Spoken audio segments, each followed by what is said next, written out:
to the Virtual Center for the Study of the Constitution and Civic Responsibility, an ongoing inquiry into American political origins and evolving institutions. The Executive Director of the Virtual Center is Dr. Bill O'Brien. He's also your host for this continuing conversation. Here he is now, Dr. Bill O'Brien. Thank you, Bob Kincaid, and welcome to the Virtual Center for the Study of the Constitution and Civic Responsibility.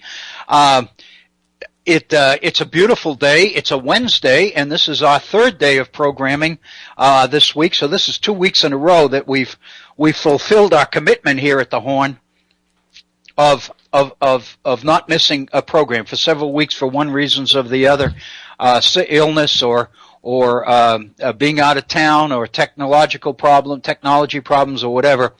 We were unable for one thing or the other to miss programs in previous weeks. But now, for the last 2 weeks, assuming that everything goes well over the next 2 hours, and I trust Bob Kincaid to take care of that,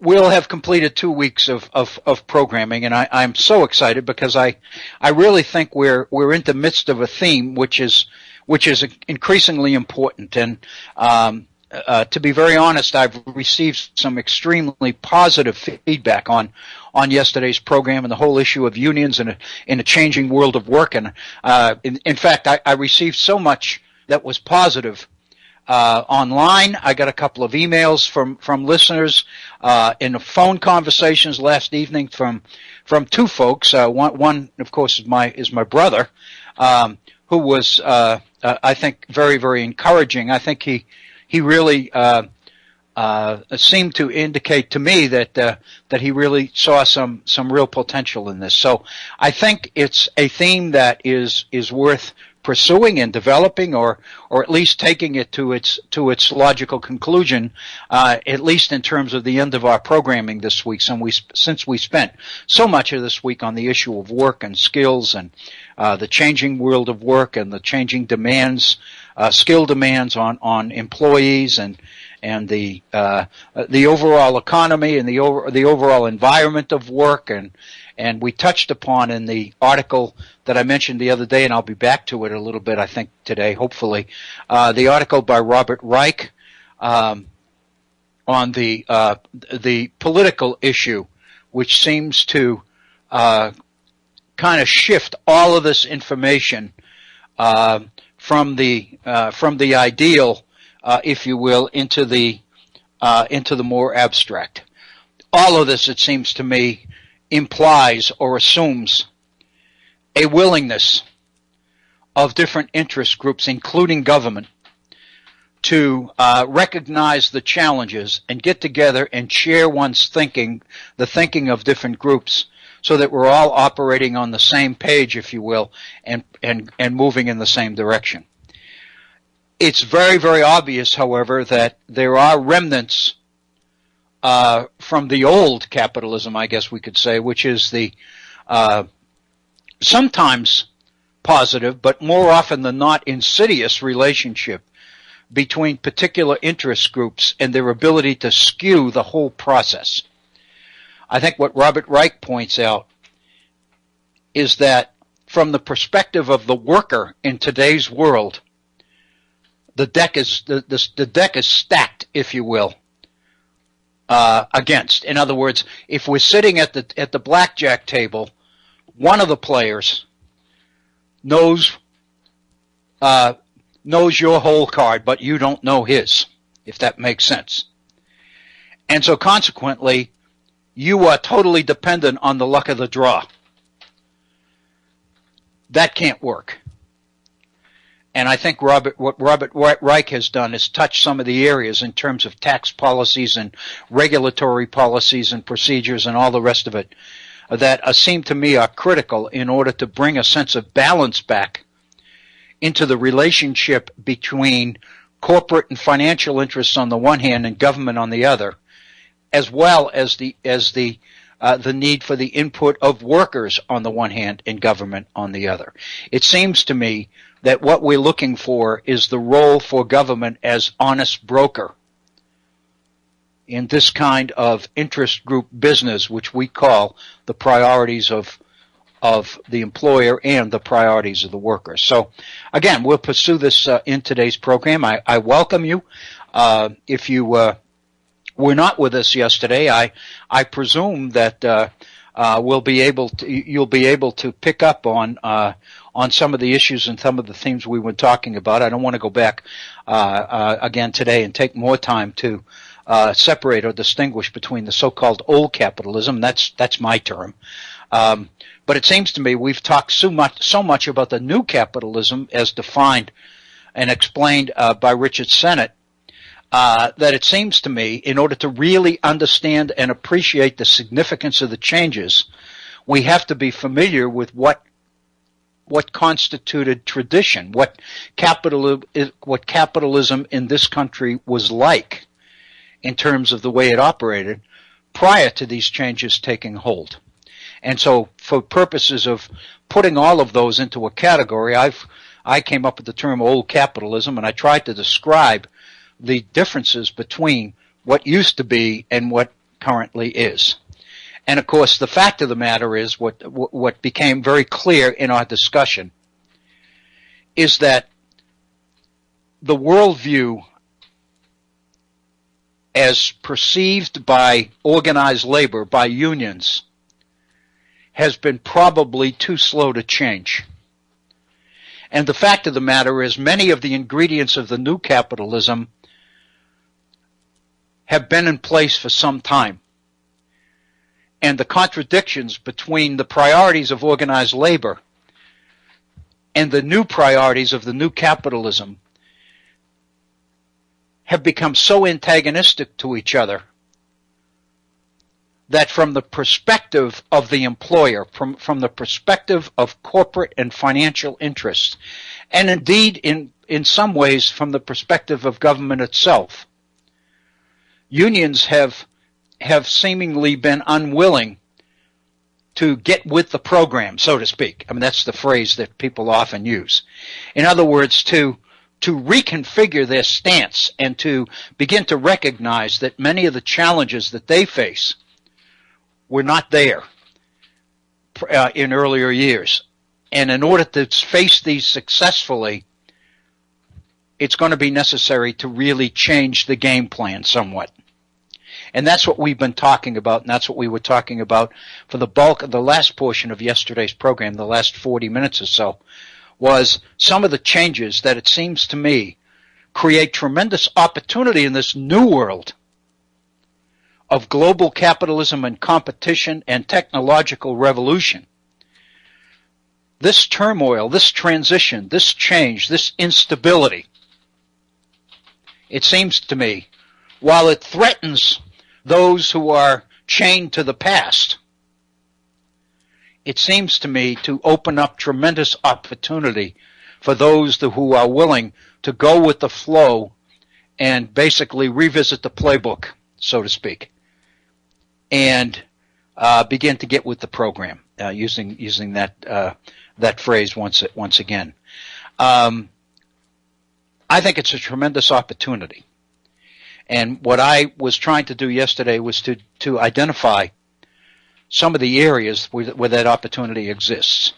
And of course, depending on the particular, I was going to say industry, but depending on the particular industry that we're talking about, whether it's manufacturing, whether it's technology, whether it's communications, whether it's services, whether it's automation, the development of technology in such a way that it can replace human labor.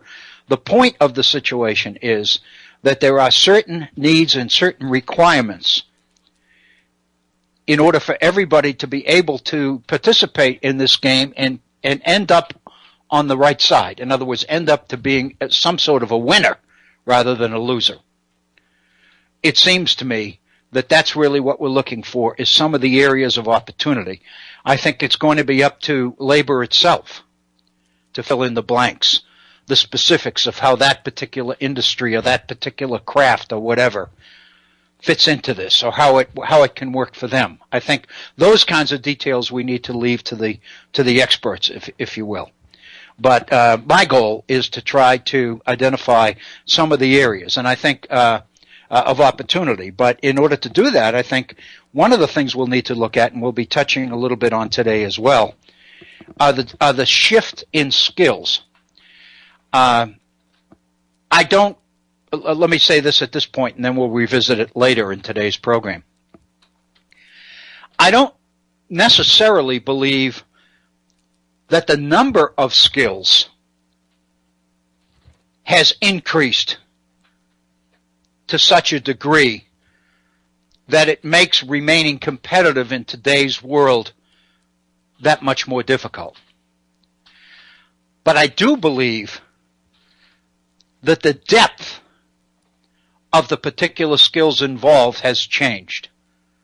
What was acceptable 20 years ago, 25 years ago, in terms of skills, does not work in the new age. It's not nearly enough. It's too superficial. It doesn't go deep enough. And so it seems to me that that means that the way we prepare our workers, the way we train our workers, the way we educate our workers requires a lot more depth and a lot more insight and intrusiveness in particular areas than we've ever been willing or able to go before. Let me put this into context. For a long time, there has been this conflict, a controversy, if you will, between the two worlds, the world of academic, the world of higher education, the world of the classroom, and the world of work, the world that those people in it affectionately refer to as the real world, implying, of course, that the world of academics is a make-believe world, is a pretend world. The priorities of that world are abstraction. The priorities of the real work world are reality.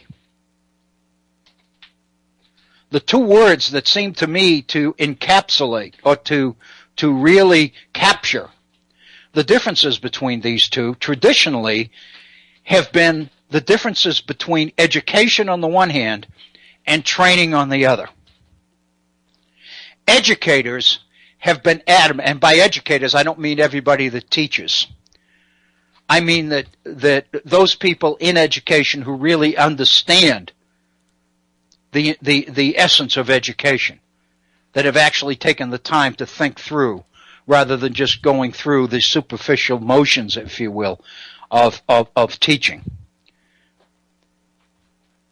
Educators have been adamant for a long time that there is an important difference between education and training. And sometimes they will defend their point by belittling the advocates of training by suggesting that we train animals, but we don't train people, we educate people. In other words, to train a worker, many educators have long believed, is to insult the humanity and the dignity of the employee.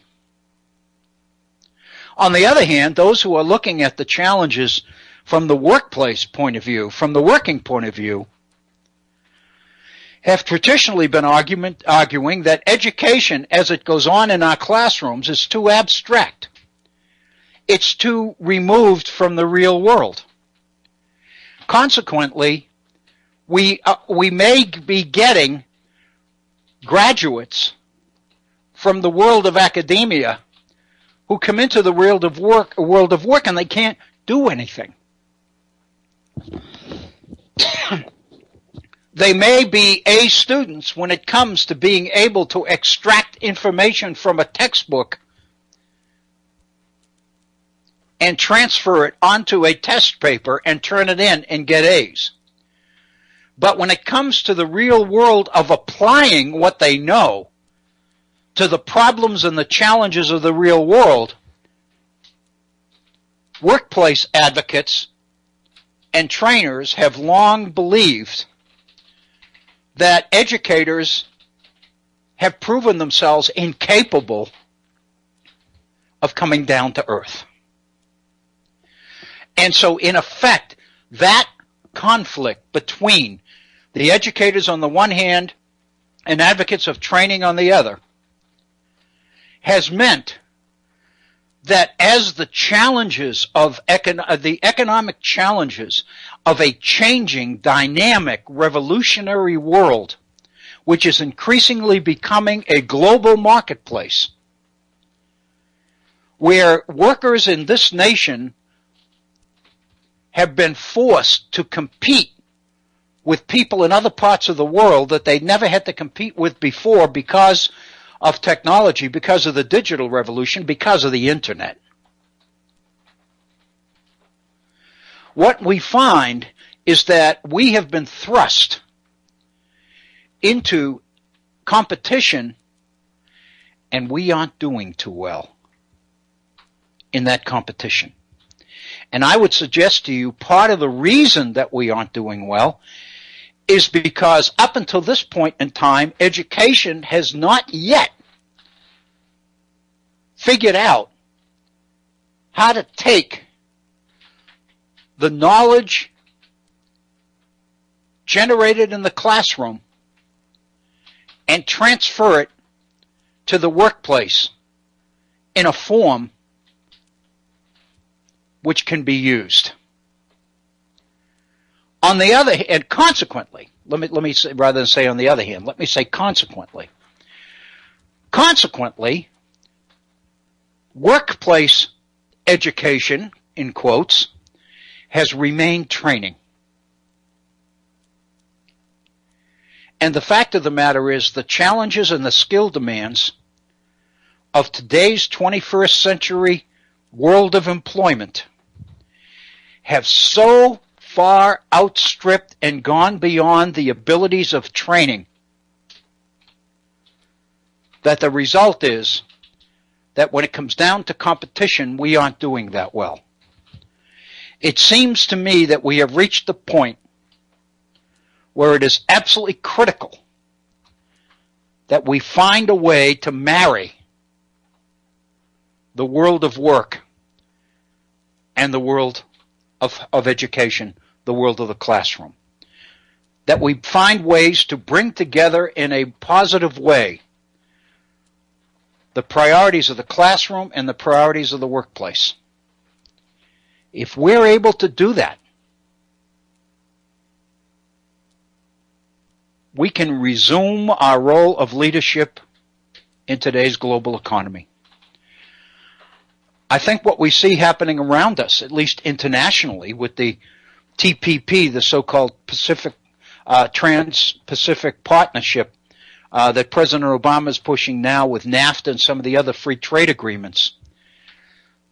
Ironically, while people look at these as threatening more jobs on the one hand and opening up opportunity on the other, the fact of the matter is what these trade agreements seem to me to be doing are laying the groundwork for a global marketplace, laying the groundwork where the idea of open, free competition among peoples from all over the world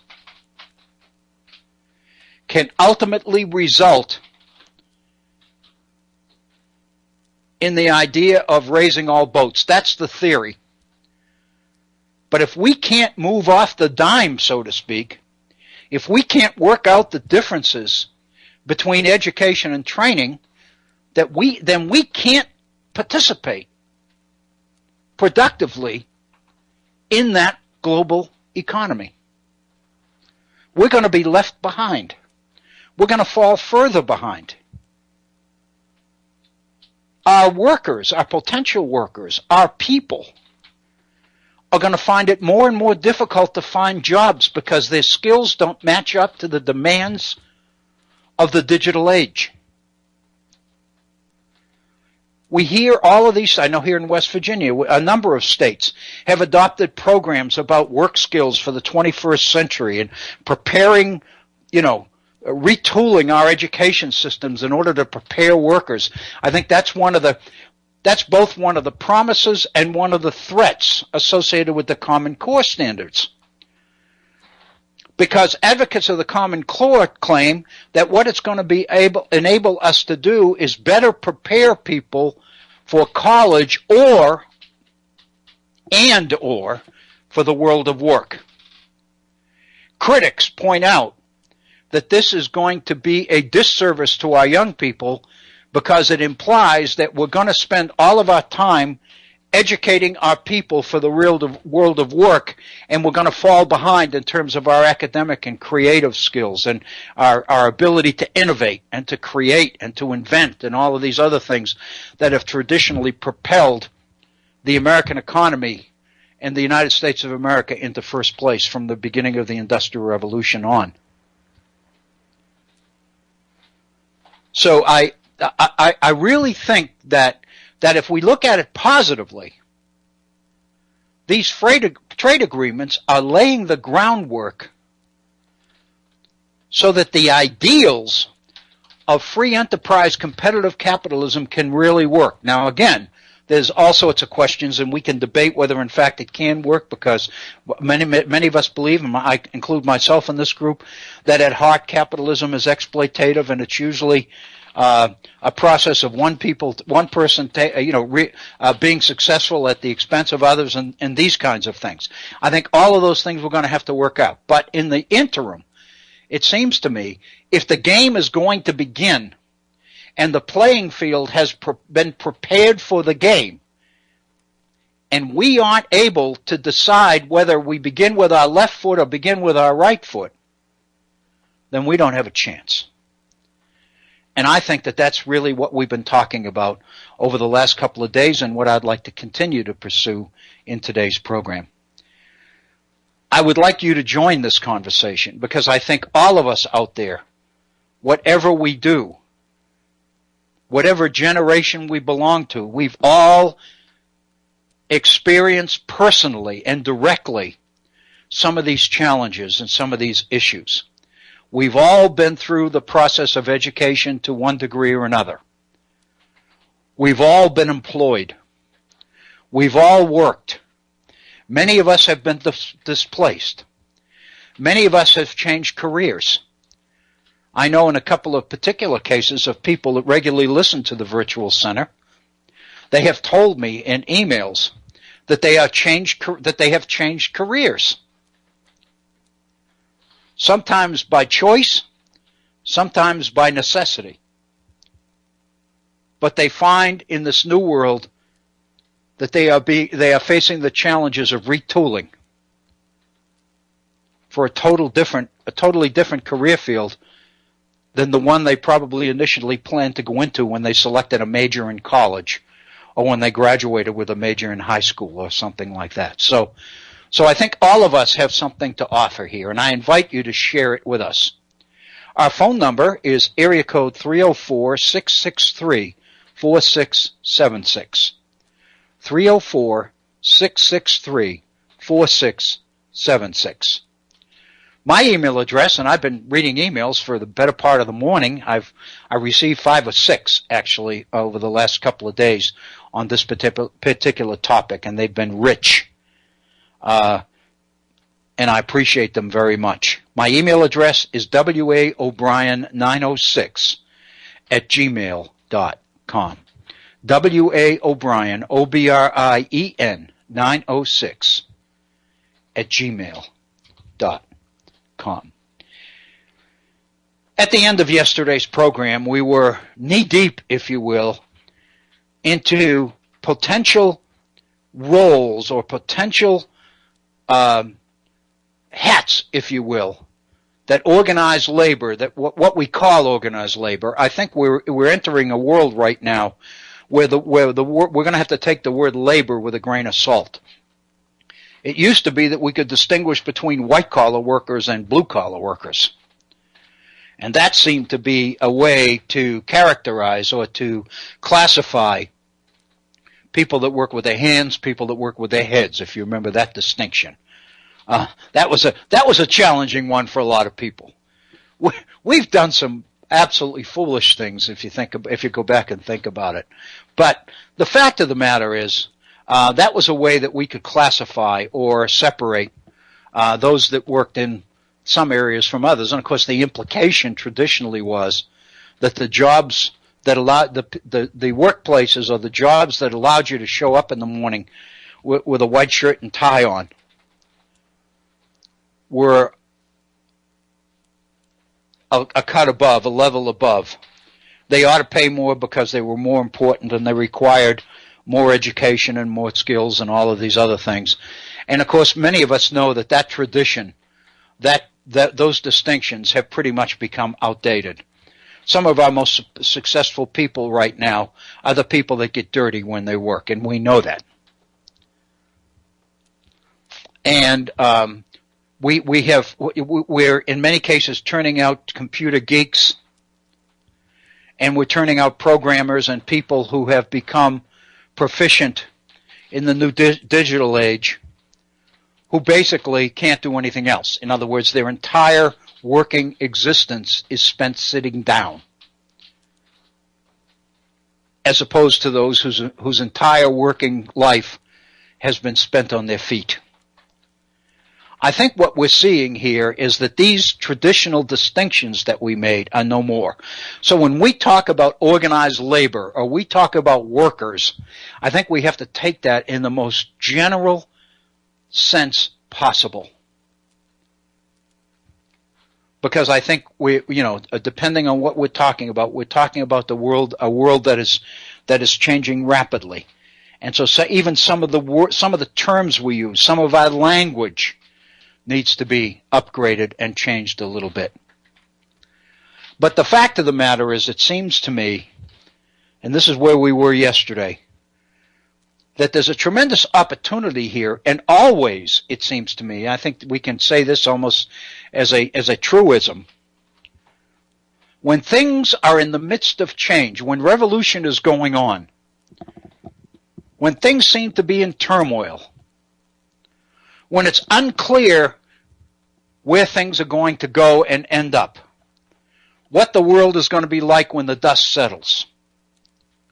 One of the things that we've learned over the years, and that history teaches us, is that in turmoil and flux, there is always opportunity.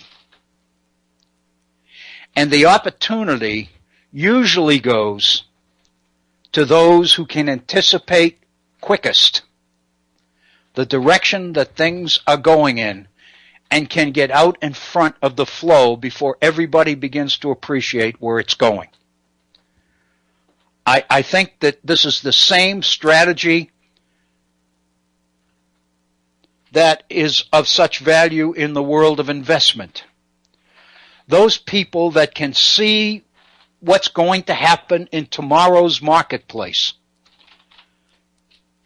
in tomorrow's investment world, a financial world, and can move before others see the pattern taking shape, can buy into new fields in terms of purchasing stock and all the rest of it, can take advantage of the fact that there's so much change and so much instability going on that people in mass haven't yet figured out quite what's happening or which way to go.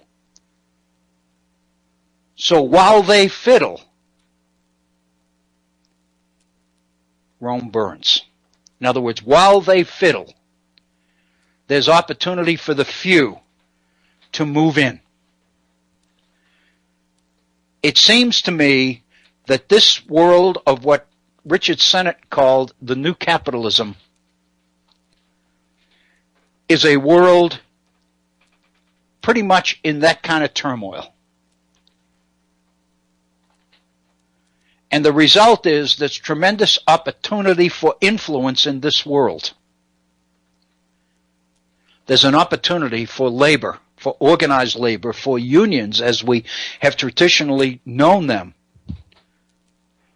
to take advantage of these kinds of things and begin to play a much more significant role in the world of tomorrow. a role that is as significant, maybe even more significant, than the role that unions played when they were at the peak of their influence in this country, which would be in the 1930s under FDR and the New Deal. Because the world of industry, the Industrial Revolution world, the world of the factory, so to speak, was somewhat clear, somewhat easy to understand. It was very easy for unions to see their role, see their opportunity in this world, and take advantage of it. And with FDR and the New Deal, the opportunity to implement that role and to become predominant in the world of heavy industry in the early 20th century was an opportunity that allowed unions to acquire not only healthy membership, but tremendous influence, financial influence, political influence. And the success of this movement, of this union movement, no question, built the middle class in the United States as we know it. The late 20th century benefits associated with moving into the middle class, the opportunities that many of us grew up with in the world where success was moving into the suburbs, where success was finding better school systems, moving into more lucrative opportunities and positions in terms of jobs, in terms of community, in terms of networking, in terms of education for your kids, in terms of cultural opportunities for your children. All of the things that we associate with the middle class in this country, and were tied directly to the salary structure that was associated with the expansion of this middle class, and the assumptions of the late 20th century that this growth and these opportunities would continue forever and ever and ever,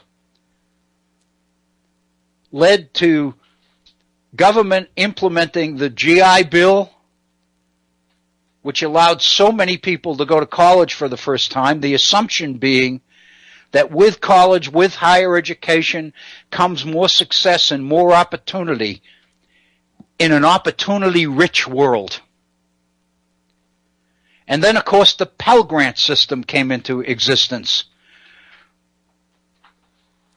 where government used public taxpayer money to subsidize the education for those whose success meant success for the entire economy. In other words, this was the public interest.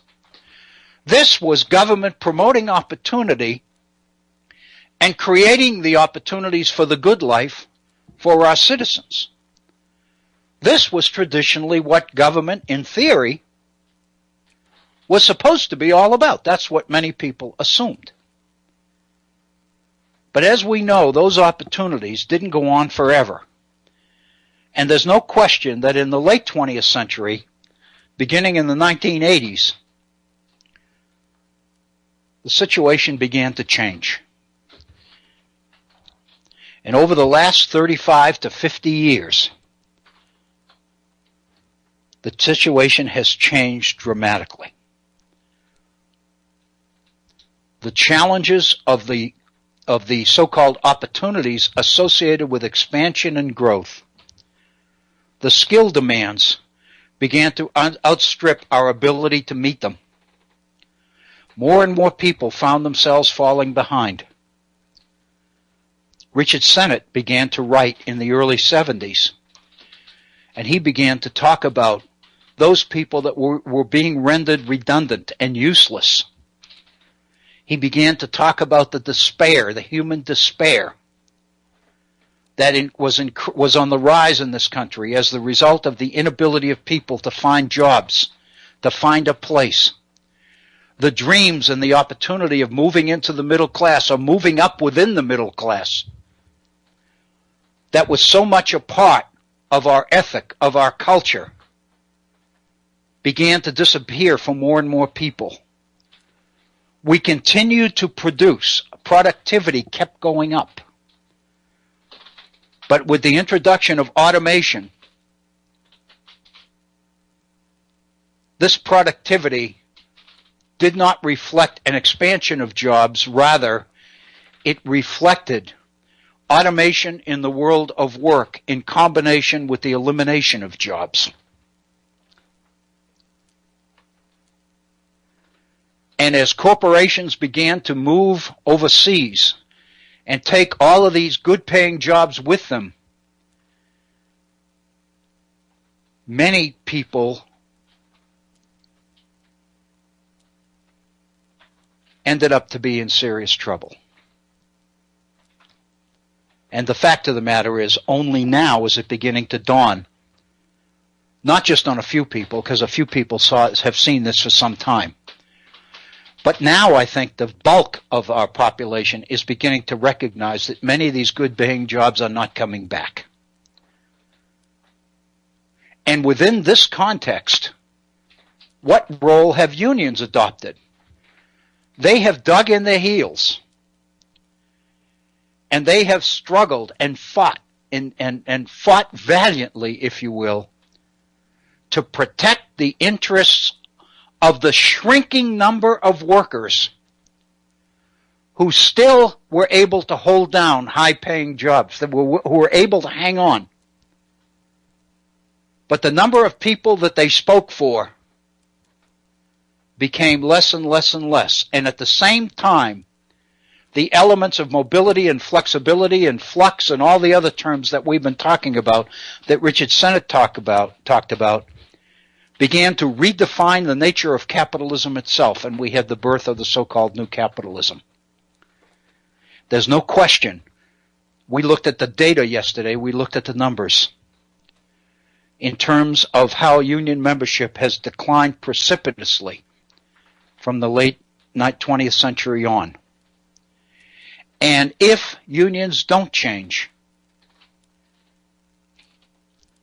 it seems to me that those they speak for, those they represent, will continue to go down. They will become less and less significant. They will pack less and less political punch. They will be able to exert less and less influence on government policy and procedure. And we are already seeing that corporate interests and conservative interests, those that have traditionally been opposed to organized labor and opposed to unions from the beginning,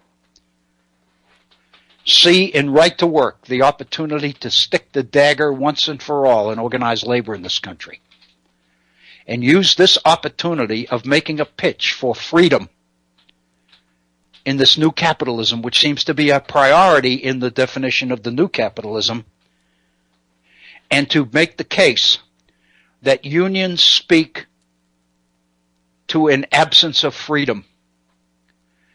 How can we claim worker freedom on the one hand when workers are required to pay union dues in order to keep their job? So by definition, those who have everything to gain and nothing to lose by the destruction of unions have seized the moment. And they have seized the idea of right to work as the opportunity to make this happen once and for all. Decision time for unions is now. And before it can begin to happen for them, they really have to understand, A, the ingredients of the new capitalism, and B, where our priorities don't mesh with the priorities of the new capitalism. Hey, Bill. Yes, Bob. I thought you would like to know that we have Horst on the line to join in. Oh, that'd be great. Go ahead, Horst. Thank you. Hi, Horst. Hi, Dr. Bill. How are you? I'm great, thank you. I got your email this morning, and you said you might call, but I wasn't sure. I wasn't sure you could. I wasn't sure either. I never am. I have a rare day off work tomorrow, so I Oh wow! So we're about 1:30 in the morning there or something. Yeah, we're pretty close to that. 1:40 actually. Okay. So. Yeah, I'm pretty well familiar with that now. Well, that's great. It's so great to hear from you. I don't know whether you've been on top of I know that you pick up the podcasts, and I don't know how close to the time we've been doing them you are in the podcast, but we've been talking about this labor stuff for the last 4 or 5 programs. Well, as a listener, I've been able to keep up with it pretty well, and I did want to let you know I let the YouTube channel go slack for a bit there. Unfortunately, at about exactly the same time that White Rose kind of lost the podcast for a while. I didn't know that was going on, but I got all that caught up. So we're current now up to yesterday's. I haven't got yesterday's posted up there, but otherwise I've been up on top of that. But that's fantastic. Thank you. But for me personally, I generally am able to get your podcast within at least 24 hours, if not, closer to 12 of like broadcast. So I'm pretty current on it. And for like the last. Oh, go ahead. Sorry. Go ahead. I was just going to say I can't tell you how appreciative I am of the fact that you even do this. I mean, I just think it's wonderful that you're able to that you stay up like this, and you feel that there's enough there that it's worth keeping up. That kind of thing is that is a stimulant for me, and I just want you to know how much I appreciate it. Oh no, I think I mentioned to you in email or somewhere. It's like I feel like almost a physical pain, like when there are technical difficulties and we don't get a program, a scheduled program and stuff like that. No, this is something it's a high point of my my week, I guess. What the nature of my work is such that I have a lot of stretches, where I'm doing manual physical stuff, but I don't really need to be tuned into what's going on around me in other respects. So I can have my my headphones in and stuff like that. So I that's wonderful. Podcast. That's yeah, great. So I'm able to keep up with it pretty well. And the last, oh my goodness, I don't even know, several weeks, I've just been, there have been so many times I've been at work, listening along and thinking, oh boy, I could sure, I'd love to jump in on this right now. And of course, it's already past time. So, and then the time zones being with it almost never works. No, those times disappear. Yeah. Yeah, I've got like 5 million things rolling around my head, that I've been wanting to get to. Oh, this is great. Oh, that's wonderful. Well, that's wonderful. Unfortunately, I'm not very good at sorting these things out in real time, so we'll see how it goes. But what got me, I finally hit the button here. I was listening along to you here. I couldn't help pointing out, it's interesting to me that like one of the very first podcasts that you did, or the first series of broadcasts I can remember from the Virtual Center, centered around the work of Tanyas and the Gemeinschaft and Gesellschaft schism and tension in society. And it's so apt because it seems like every time we come to a major point like this, that you can see those two forces at work, and the whole thing between the old capitalism, so-called, and the new capitalism, it's like it just presents itself like right there. You have forces of collective, cooperation working against forces of like fragmentation and individualism. And what occurs to me here that I wanted to kind of maybe try to flesh out a little bit or point out, I mean, one of the first serious political observations I think I ever made, when I was probably still a teenager, is that it seemed to me that there was a movement socially, towards greater and greater individualism, just individualism, celebrating personal freedom, power, individuality, express yourself, that kind of thing. And it probably... and it seems to keep increasing as we go through to the point now where I think corporate culture in a lot of ways just kind of puts that on steroids. Right. That's a good way to put it, because I think you're right on. I think you're exactly right. I think that corporate America has begun to see how they can use this commitment to individual freedom to their benefit. And of course, the more that becomes a priority, and the more that they make that case out there, the more out of touch organized labor seems to be. It seems to be antithetical to everything associated with individual freedom, and that becomes the definition of right to work. Yeah, and that becomes one of their wedge issues. Give me just a second here. Go right ahead. Go right ahead. No, I'm going to hang on.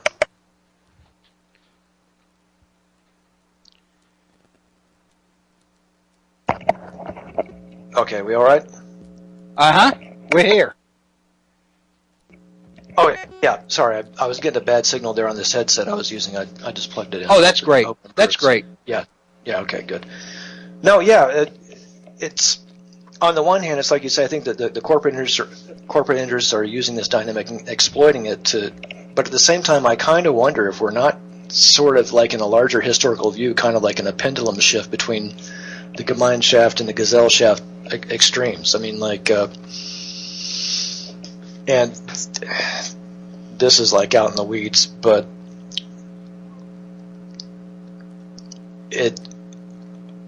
you have been an enthusiast of psychology. You mentioned that in the past. And one of the developmental psychological models is that, as a person matures and grows, like there is a kind of a swinging back and forth between self-centered and group-centered thinking. Mm-hmm. And you kind of like wind around and go up a spiral sort of development or something like that. And then when you get to social psychology, you find that civilization, societies do the same thing in their own way. And I just wonder if we're not like viewing a similar swing in American culture as we go through. And again, it's such a telling point that we see like this major ideological shift and social shift happen in the Reagan eras, which was also known as the what generation? The me generation. Right. Which like breaks it, which also sees like a massive, breaking of union power. I mean, that's really, no matter what side of the divide you're on, you can point to that era clearly as the time when the unions became, I guess just went on the run. Yeah, that's right. And now we're to a point, and as a result, well, not even as a result. At the same time, we also see that, we go toward the 401ks. You don't have the pensions. You don't have the lifelong career. And by the time I was, this would be 20 years ago, like when I was a college student or getting out, actually, at that time it was already decided that the average person was now having a change of something like 3 major career changes in their lifetime was expected, and major job changes was like 7 or 8, something like that, close to 10. Right. Whereas just 20 years before, it had been like, you find a place and you kind of stick with it, and here again, there's a very clear divide between like a very collective group kind of mentality going towards a freer, I guess you could put it that way, and also a more detached, individualistic approach to everything. And what I wonder about when I hear you talking about the need to introduce a revitalized approach to union organizing and that kind of thing, it occurs to me that we have to keep in mind kind of where we are on this pendulum swing that seems to have been taking place for the last 30, maybe 40 years. 30 plus anyway, I think. This seems to be pretty well underway by about 1982 or so. So we're on the plus side of that, and kind of anticipate where it's going to go. In a lot of ways, I kind of feel like organized labor as we've known it or used to know it is not ever going to come back. Okay. And what that leaves in front of us, well, I don't know. Like I say, I kind of feel like there's a kind of a pendulum motion between the collective and the individual thing happening here, and I think we're still on an arc swinging towards the individual, and it's going to get worse. Worse in the sense, there are a lot of great things that come with this course. At the same time, over the last 20 years, we've had massive, positive social changes that are all about, honoring and respecting individual rights and individual and I don't mean like in a libertarian teabagger kind of way. I mean like real individual concerns where you know the group is suppressing not just minority rights, but seriously like individual rights where right. there is a genuine freedom increase. I think that you can look at it at the same time. There's a good and a bad element of this as we swing toward the individual, and I think I think this is just something.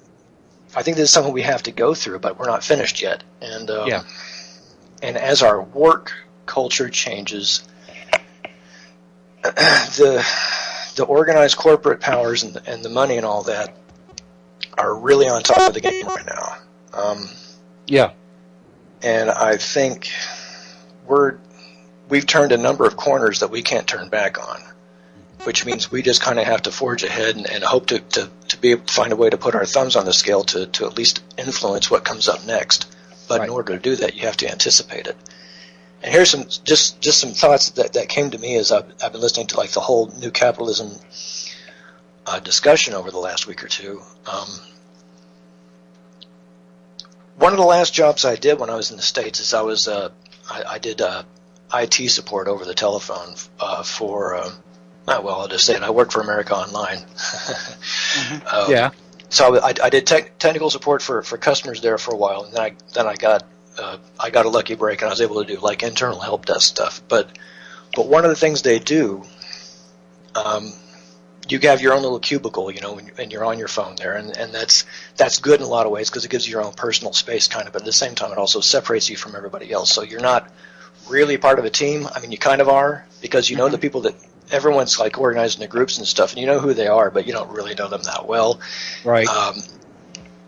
And they come and go, and you come and go too. Well, I was there for a couple of years, I guess, but one of the things you punch your code when you get in there. You get something like 15 minutes break every 3 hours or over it is, something like that, and you can take it when you want. You're totally free to do that, but you know you have to be punched in and coded in, you know, and as soon as you're in. As soon as you got your code in there, you're on the clock and you're on the phone, and there's no way to get around that. You can't get up and go to the bathroom without clocking out. So like that's deducted against your time, you know, whatever. I can't remember exactly, but you know, all that stuff is like, you know, very tightly controlled. And one of the things I don't know, you mentioned this yesterday.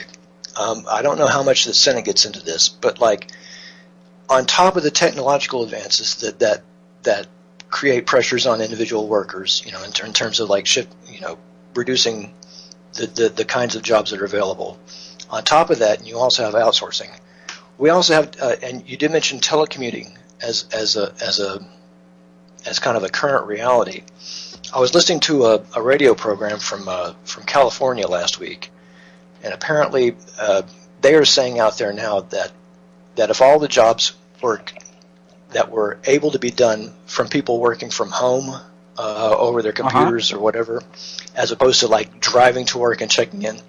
If they did that like tomorrow, they could reduce their energy footprint. I guess like probably in terms of like you know, just transportation costs. But like I guess there are other things I'm not thinking of. But like they said, they could realize a savings of 25 to 30%, just off that. And you look at numbers like that, and you can see that people are. I mean, like my sister telecommutes. She's been doing that for like many years now already. And there's more and more people that are doing this, and you know, you can see there's a trend here. It's going that way, and there's really, you know, sooner or later, all the major companies are going to have themselves retooled to a point where this is how they're going to operate because it's cost effective for them and for everybody all around. Right. But here again, the dark side of that. I mean, and that's great for the individual worker in a number of ways. You know, you can, you know, I can go to Starbucks and I can bring my laptop and I can hang out with my friends and we can all be telecommuting, you know, to work while hanging out with each other and doing that. That's I'm sure people will pitch it that way. But at the same time, I think about my old cubicle job at AOL where I'm punched into a clock that knows where I am at all times, and I can't get away from it. And now I think, what if you marry these two worlds where I don't have to go to a physical workplace anymore, but on the other hand, from the minute I get up till the minute I go to bed, depending on what what my particular methodology of going about my workday is. Like, am I contract based? Like, am I given a certain amount of jobs I have to complete in a day? I mean, like, however that works out. Look at what happened when dual income households became the norm. It used to be a way like wives entered the workforce and we could make extra money for the household. And, around the time that Reagan came in, suddenly that's not extra money anymore. And today, No. It's the norm. Now you've got to That's work right. that hard. Everyone's got to have at least one job, and all Right. the adults have to, or you're not making it. You're not even keeping your head above water. That's right. What happens when you take that dynamic of capitalist power squeezing everything they can to exploit a situation like that, and you apply that to telecommuting? Now suddenly you're at work all the time, potentially. From the time you get up to the time you go to bed. You're alone. And you're alone. And Yeah. the harder you're working, the less you have time to focus on anything going on around you, even if you are at home. Dinner time. Well, I'll be there, and give me 10 minutes. Yeah. give me 20 minutes. Just give me a plate of stuff. I got to get through this report here, or whatever Right. it is. That's number one. Number two, how long does it take before from the time that a company retools itself to have a telecommuting workforce before they figure out that, hey, if I can get this guy to perform this job for me from 20 minutes down the road or an hour's commute away, for instance, what if I just go to Bangalore and have an English-speaking guy do the same thing for me there? In other words, anything that can be telecommuted in can be outsourced to anywhere on the planet. Anywhere in the world, right? Anywhere in the world. And there will, under our current corporate and legal environment, I mean, think of guest worker visas and stuff like that, because supposedly there aren't enough engineers in America. Maybe that's true. I don't know. My brother-in-law is an engineer who couldn't get a job for. He was a Marine vet. He was electrical engineer. Came back, and on top of that, he also got all his Microsoft certifications for IT management. He couldn't get a job that didn't immediately get downsized, for 4 or 5 years, and he finally was able to get a position. I mean, he was working at Best Buy selling computers with all his credentials. Right. Right. Meanwhile, these corporations are like, hiring, I don't want to single out any particular ethnicities, but it's people from much poorer areas of the world, and for a third, roughly, of the salary, saying we have to hire these people because America's not producing graduates with these skills. Right. And that may be true in certain fields, but it's not universally true, and it's not true as often as that excuse is invoked, not by a long shot. So. Mm-hmm.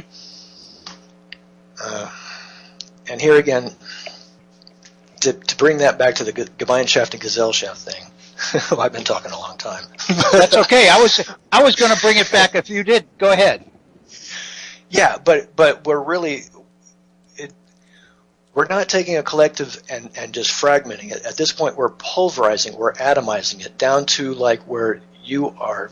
It reminds me of a situation like in China where they have the Foxconn factories where people are making electronics and they're put next to people. You're standing, practically, if not literally, chained to your workstation for 12, 13, 14 hours at a time or whatever. You're given like very, very minor breaks when you just have to. And they make sure that the person that you were standing next to and the people that you bunk with because you live on the facilities come from a different region, don't speak your dialect, and the purpose of this is so that the workers can't unite in any sense whatsoever to demand collective Right. benefits or anything like that. And what it does, I mean, I'm sure it achieves that goal pretty well, but it also it's psychologically brutal.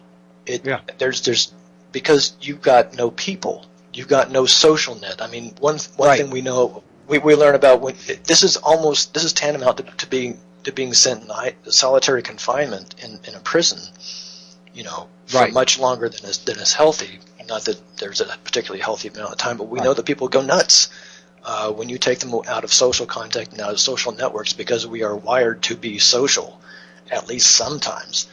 That's and right. Some of us are better at it than others, and I'm not particularly good at it, but I got to get out every now and then too, But you put people in isolation like that, and they go crazy, and they start trying to jump off the roof and things like that, and they see that. Yeah. And we're looking at potentially if things work the wrong way, and frankly, in the last 15 to 20 years, everything seems to be working in almost as bad a way as possible. I mean, at least since 2000 anyway. I haven't seen anything go right. We've had a couple of unexpected reprieves, but eventually, it always goes where we all kind of thought it was going anyway.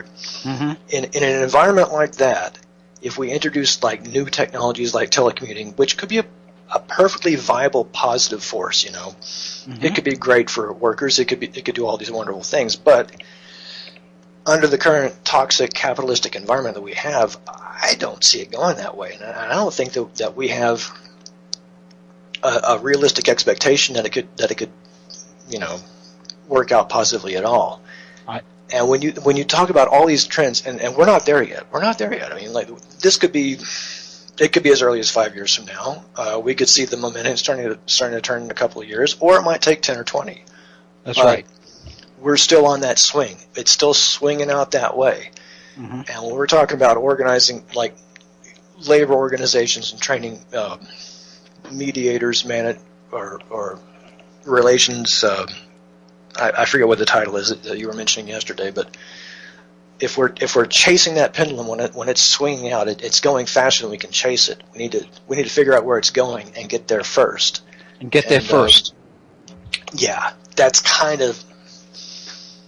Oh boy, it's hard to get it out there comprehensively, but because there's so many details to chase down. Right. But right. Well, can I introduce the Gemeinschaft-Gesellschaft situation?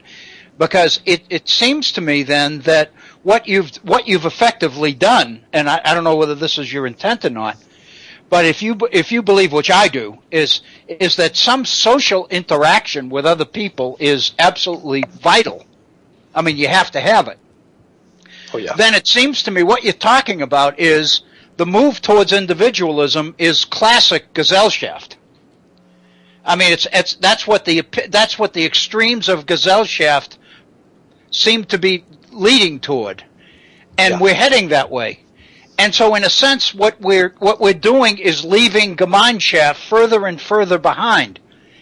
And it seems to me what I've been saying, and I really think this is an opportunity, is to make the case that some aspects of Gemeinschaft are absolutely vital. Gesellschaft can't work unless it's infused with significant doses of Gemeinschaft. And unions, spokesmen for labor, can be the vehicle that allows that to happen, it seems to me. In other words, if that becomes the major organizing point and the major negotiating point that they use at the bargaining table, so to speak, is to represent the best interests of working people, given the realities that you've laid out so clearly, then it seems to me that's something that unions, traditionally have not believed that it's their job to do. We always trusted employers to do that. Employers created social opportunities and bowling teams and cafeterias and joint coffee breaks and all the rest of it. I mean, and we've found it to be financially expedient to get away from all of those things, and it's detrimental literally to the human psyche. And somebody's got to basically make the case successfully for finding a way to preserve some of the aspects of Gemeinschaft as this goes on. And it seems to me that that's a role that spokesmen for labor could play. But again, that's just I'm just trying to. I guess what I'm trying to do is make the best out of a bad situation. But I don't know. What we're doing is speculating here anyway. But But that's what I believe. That's what I believe. And I think what you have made the case for the new capitalism as well, if not better, than Richard Sennett does. By your own personal experience working in a cubicle. You know that everybody in all the cubicles around you is doing the same thing and experiencing the same kind of pressures and the same kind of stress you are. And ironically, somebody's telling you that this is good for you because you are free, in the sense that there's a wall between you and the person on the other side of that wall. But that's a very unique definition of... Nobody was kidding themselves about that. but that's a very unique definition of freedom. Yeah. And basically, I think somebody needs to make the case that that's a definition of freedom that nobody wants. Right. Nobody wants to be free if that is what freedom involves. Freedom is the opportunity, it seems to me, to engage in some things and experience some things that you couldn't experience unless given the opportunity. But in order to do that, somebody has to create the kind of environment where those things become possible. And it seems to me that's a role that organized labor can play, because the employer can't play it. The employer used to play it, but the employer can't play that role now because it's not financially feasible, it seems to me. Yeah, it might be. Maybe it's not feasible in the short term. Yeah, which I guess is what they're chasing. So, do you tend to be an optimist or a pessimist? It sounds to me like you're probably a little bit more pessimistic than optimistic. I feel like we're on a course that can't be reversed. I mean, my sense of these things in recent years has been that, really there's just no going back. I mean, the conservatives want to drag us back to some idyllic age, like from the 50s, or what they'll believe it to Beaver days. That never really existed in the first place. But even if they did, they're trying to take us backwards to something. Right. You go over to Africa and the Middle East there, and ISIS is trying to do the same thing. They're trying to take their civilization back to the height of where their development before outside forces came in and wrecked everything. That's right. It's kind of interesting. It's almost like they want to just erase all the interruption and go back to where they were back when they were doing, when the caliphate was at the height of its power, and say, okay, we're going to have a do-over here and we're going to go our own way. Yep. And you can't do that. It's just not possible, because the river doesn't flow backwards. I mean, whatever else you can you can figure out where you are and try to work with it there. And I think the labor movement, as we're used to thinking of it when it was at its height of power, those days are not coming back either. Now, no, I don't. Organized labor itself, organized labor itself still has a chance, because the future at this point is wide open. But it's so wide open that I don't think anybody knows what what's coming around the corner even 2 years from now. Do you think that the only option we have is to wait and see how the dust settles, or do you think that we can affect the outcome? If we make some decisions as to what we'd like to see happen, is the opportunity such that we can make that happen? If that's true, then this is an opportunity, period. But on the other hand, if this is the 21st century version of the Bataan Death March, I mean, and we know that at the other end there's nothing but death, but bad things, and you can't do anything about it, then that's pretty, that's pretty telling. Yeah, well, I mean, in a general sense, I would never advise waiting and seeing passively, or at least not without being very vigilant. I think I don't advise giving up by any means. No, I know you don't. And I really believe, though, that one of the answers here, or not one of the answers, the answer, is somebody needs to make the case for Gemeinschaft. Somebody needs to make the case that this is where we're going. You've made it. This is where we're going. And while there are positives associated, they are far outweighed by the potential negatives. That we're seeing people jump off out of windows and off rooftops. And that ought to be telling us something.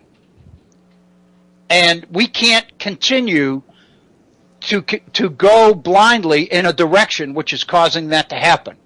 I mean, you can only so long can you say these people that are jumping off roofs or jumping out windows are psychologically disturbed, are insane, or whatever.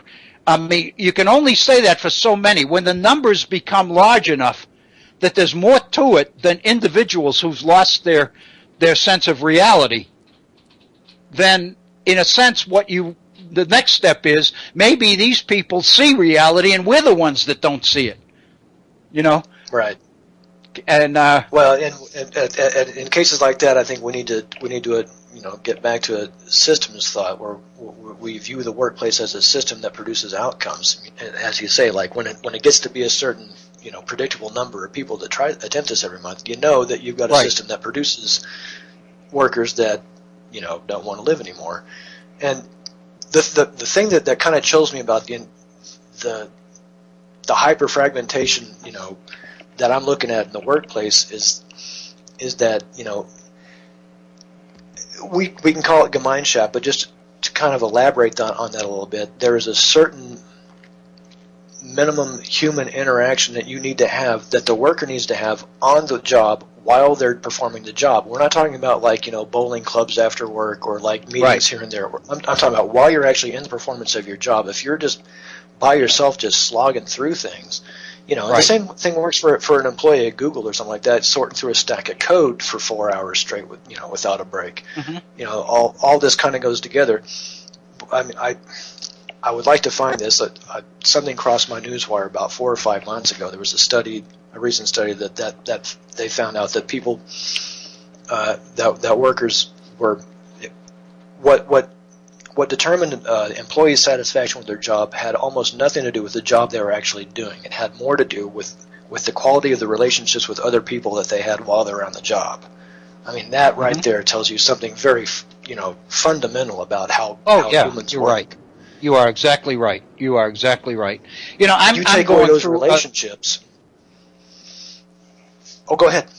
I was just going to say, I can't resist this because I'm in a similar situation to that.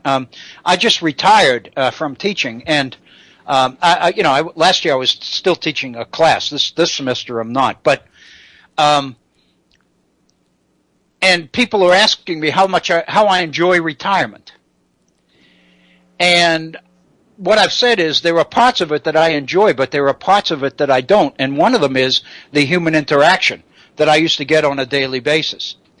And now what I find myself doing is sitting in my study by myself, preparing for these broadcasts, in reading and pulling things down off the internet and pulling things out and stapling things together and all of this stuff. And then, we go on the air for a couple of hours here at the virtual center, and sometimes I end the program with a sense that was a very successful 2 hours, and then other times I leave and say, God, I could have done that better, But then my wife will often say to me, you're free to read your books and do your research and all of that. But the reality is, and that's what point you've made, you can only do so much of that. At some point in time, you got to sit down with somebody for across the table from somebody over a cup of coffee or a beer and talk. You got to do that. And that's what I miss in retirement. Retirement has become kind of my cubicle. Right. And I mean, I know that he wouldn't ever look at it this way, but I chat for 5 or 6 minutes before we go on the air. I chat with Bob Kincaid every day that we're on the air, and I look forward to that 5 or 6 minutes. Oh yeah. You know, and I mean, I really do, because it basically takes me out of my little cubicle for a brief time. And when you call, you know, or when Harry calls, and when people call on this program, it's kind of like, oh my God, there's a world out there. It's not just me and these four walls, you know, and so I know exactly what you mean, because I'm experiencing it. And my wife and I right now are making a decision on whether, in fact, with the place that I'm living in right now, this is the house that I've owned for 25 years, and we're talking about selling it and moving into a place that my wife has in an adjoining county.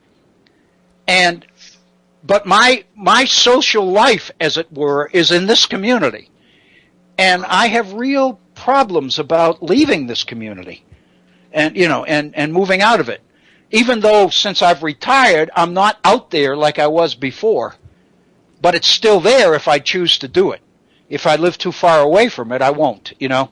And so I'm really reluctant to, I'm afraid that a move is liable to increase the solitude that I'm experiencing right now, and I'm having a little bit of personal struggles with that.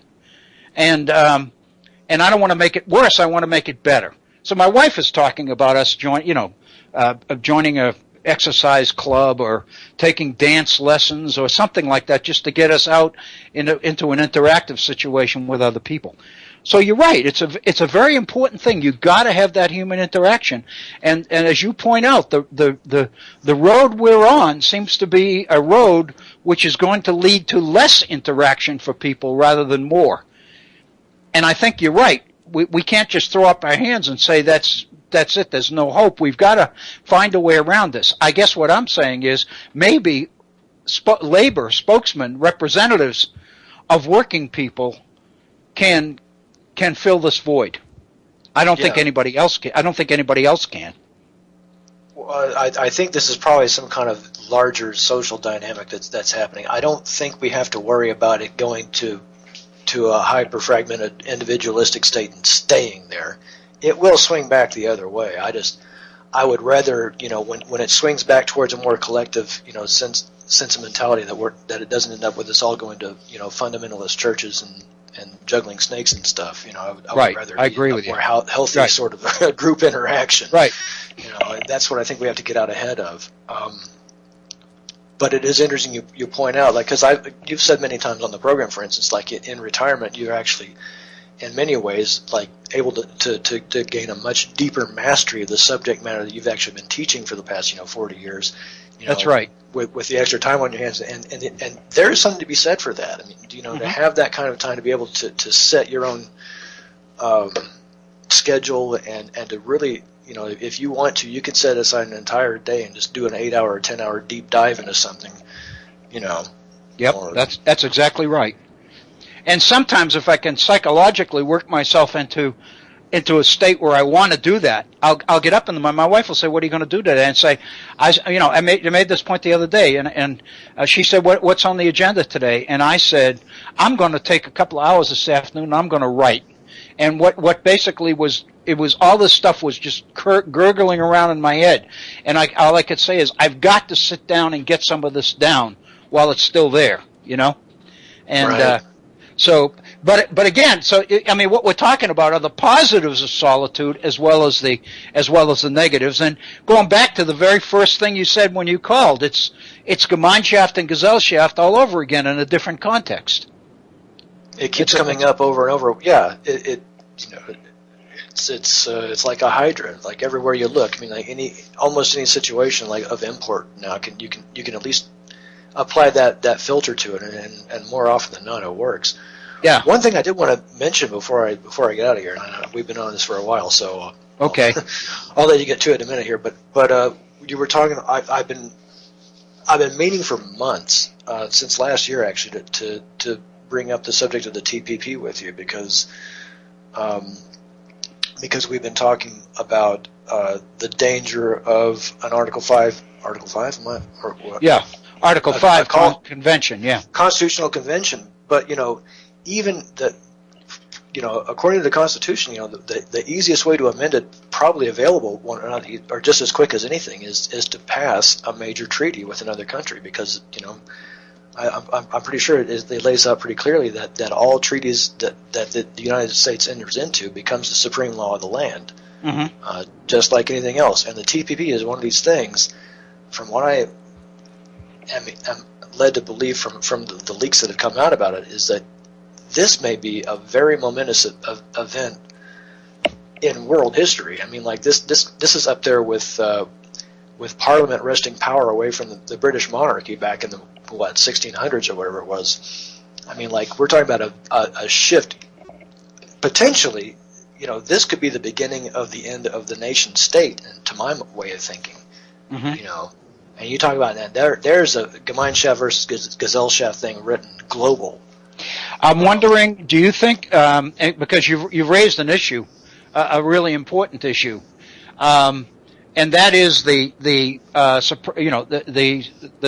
law of the land. Treaties become the law of the land, and you're right. It becomes a very expeditious way to change the Constitution without amending it. I mean, in effect, you are amending it. It is an amendment, essentially. Yeah, I looked into this a bit. Apparently, in theory, it is possible for the Supreme Court to find provisions of a treaty unconstitutional, but I don't think there's any examples of it. No. Of it actually happening. So it's one of those things. It's kind of like, can a person be president if one parent is if they were born abroad and one parent is the native thing has not been hammered down tightly either. I mean, there are a certain number of assumptions that go with that, but it's never been tested. So this is one of those areas. Go ahead.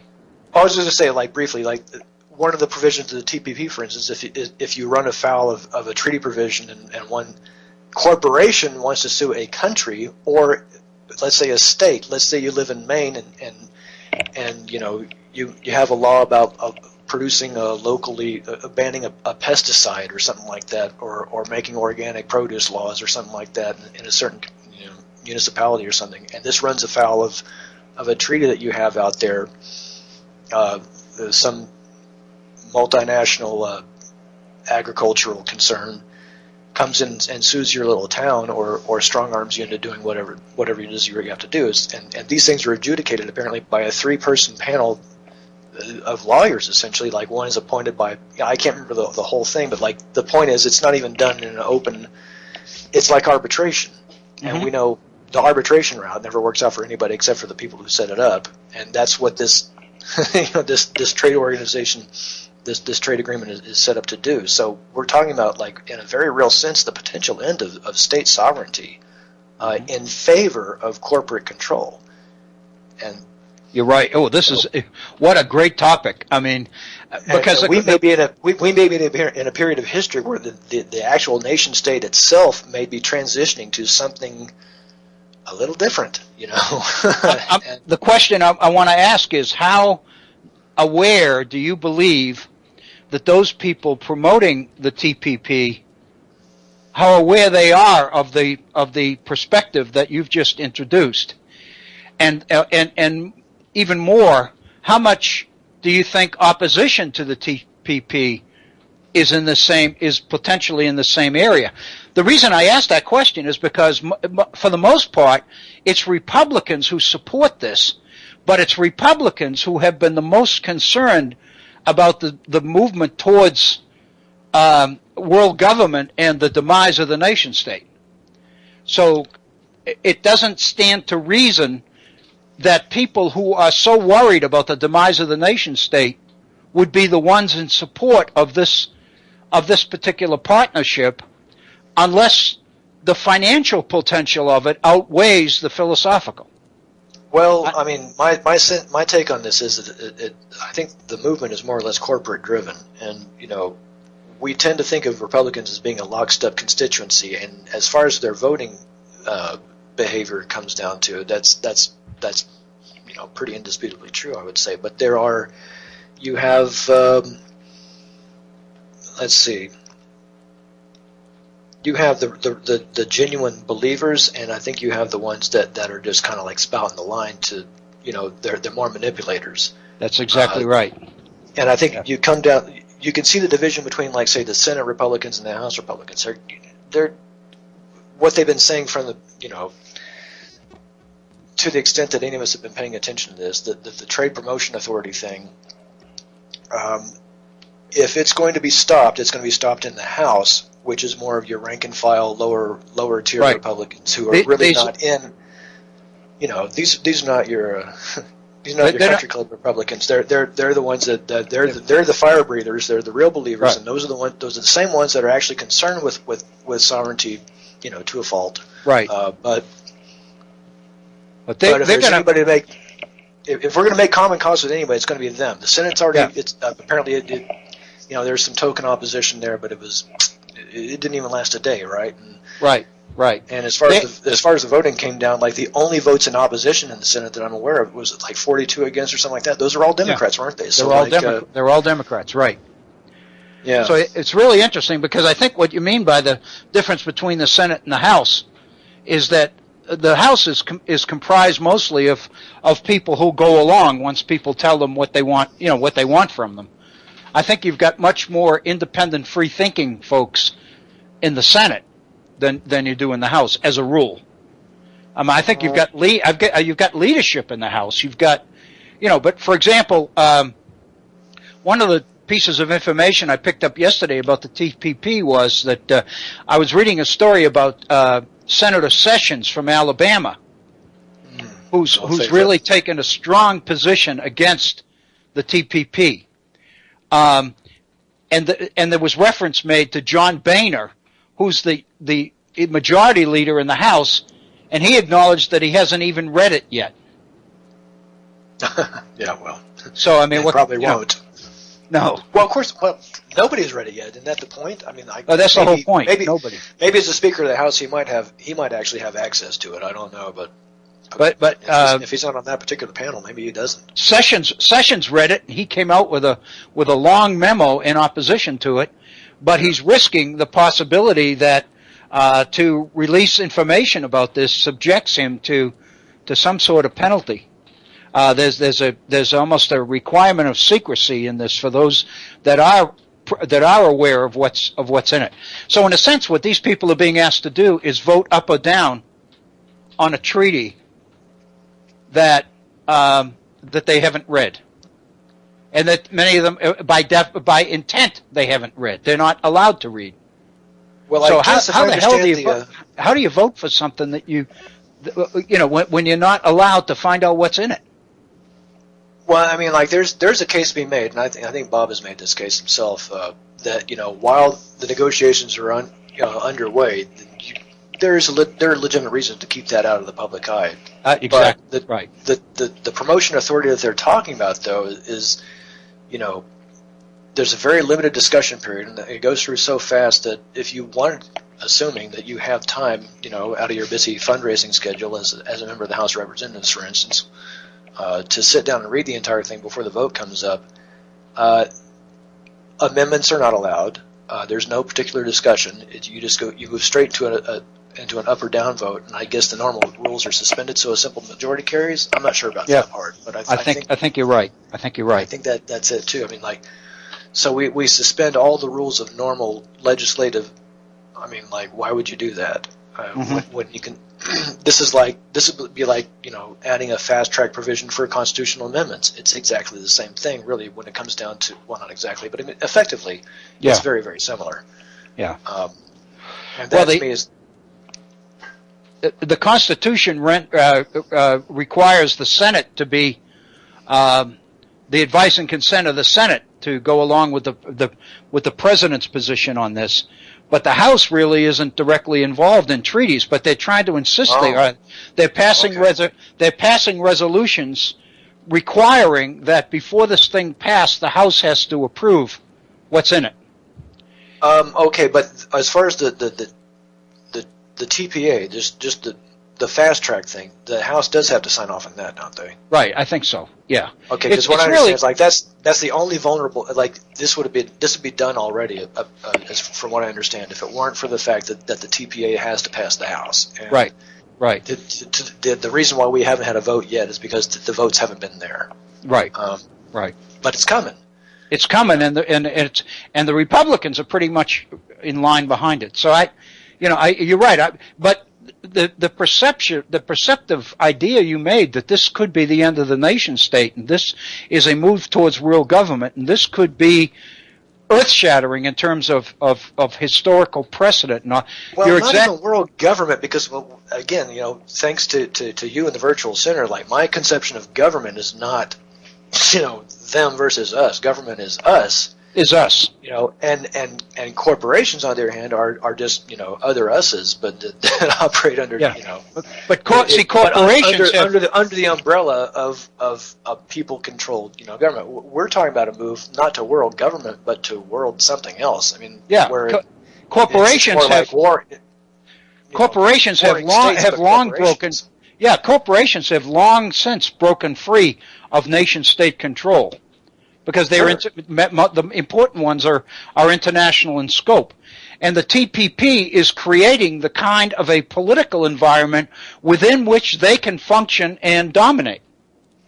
One of the first things that leapt to my mind when I've heard about the idea of this arbitration panel, I guess. I don't know exactly what I can't remember what the term of it is, but it reminded me of a story from back maybe from 15, 20 years ago. There was something about like corporations trying to buy up the water resources in a South American. I need to look this up because it's been online for a while. But like a South American country somewhere, like some corporation came in and bought up all the water rights to it, including collecting rainwater. Like it went that far. Like any water that fell on this area belonged to this company, and they were, the locals found out about this and they kicked them right the hell out. Yeah. But the fact that they tried that, I've been waiting for someone to come back and try it again, because once something, you can set your watch to it. Like when something outrageous like that pops up, it's a matter of time before they try it again, and then they come back again, and then again and again and again, and before you know it, it becomes like it's kind of natural. Like, oh well, that's a legitimate point of view. Like maybe we should sell the rain to a company, and an agreement like the TPP to me makes all that much more likely. Well, we're in a situation. Maybe I've been joking to myself for the last couple of years. I wonder how long it is until BP and ExxonMobil can team up together and buy the sun. So, so that they will all the solar power. They'll control all the potential solar power. Exactly. Right. Yeah. That. If anybody has enough money to do it, it's done. Right. So remember that outfit that was selling plots on the moon for Christmas gifts. And oh man, this is great. This is great stuff. I'll tell you, it's fantastic. Boy, I'll tell you, you've made my day. And the introduction of this TPP concept as the redefinition of the arena for corporate, for international corporations to play in, that's incredible. Because when you think about that, the whole idea of losing jobs becomes such a small part of that.